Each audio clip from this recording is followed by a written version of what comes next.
27ویں ترمیم کی بلی آخر کار تھیلے سے باہر آ گئی۔ اس ترمیم کے اہم نکات کچھ اس طرح ہیں۔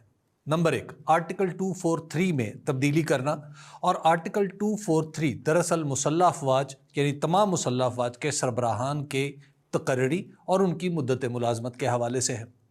نمبر 2، عدالت میں کچھ مزید ترمیم کرنا عدالتی نظام میں، اور اس کے لیے کچھ یوں کیا جا رہا ہے کہ جو کانسٹیٹیوشنل بینچ اس وقت سپریم کورٹ کے اندر ہے اس کو مکمل طور پر الگ کر کے ایک عدالت کا درجہ دے دیا جائے، اور اس کے علاوہ ہائی کورٹ کے اندر جو ججز ہیں ان کا ٹرانسفر کس طرح ہو، بلکہ جب حکومت جب چاہے وہ کسی جج کو ٹرانسفر کر سکے، تو یہ بھی انشور کیا جا رہا ہے۔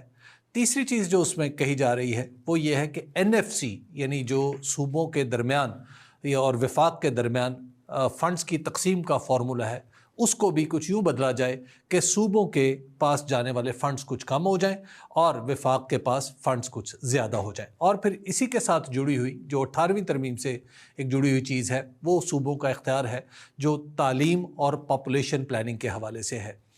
ان تمام چیزوں کو بدلنے کے لیے پاکستان پیپلز پارٹی کی مدد بھی ظاہر ہے درکار ہوگی، اور وزیر اعظم نے باقاعدہ طور پر پاکستان پیپلز پارٹی سے ان کی حمایت طلب کر لی ہے۔ اب یہاں سوال پیدا ہوتا ہے کہ کیا پیپلز پارٹی ایسا کرے گی؟ پیپلز پارٹی ایسا کرے گی۔ میری انڈرسٹینڈنگ یہ ہے کہ جو صوبائی حوالے سے اور NFC کے لیے جو ترامیم تجویز کی گئی ہیں، دراصل حکومت انہیں کرنا ہی نہیں چاہتی، اور حکومت کا جب ذکر کیا جائے تو اس میں آسمان و زمین سب کچھ آپ شامل سمجھیں۔ تو آسمان بھی نہیں چاہتے کہ شاید ان کو اس طریقے سے آگے بڑھایا جائے کہ پیپلز پارٹی مشکل میں پڑ جائے۔ ہاں، یہ دراصل پیپلز پارٹی کی فیس سیونگ کے لیے کیا گیا بندوبست ہے۔ پیپلز پارٹی کچھ دن میں سامنے آئے گی اور کہے گی دیکھیں جی ہم NFC میں کسی قسم کی ترمیم برداشت نہیں کریں گے، صوبوں کے اختیار پہ ہم کسی قسم کا ڈاکہ برداشت نہیں کریں گے، لہٰذا ہم ان مطالبات کو مسترد کرتے ہیں۔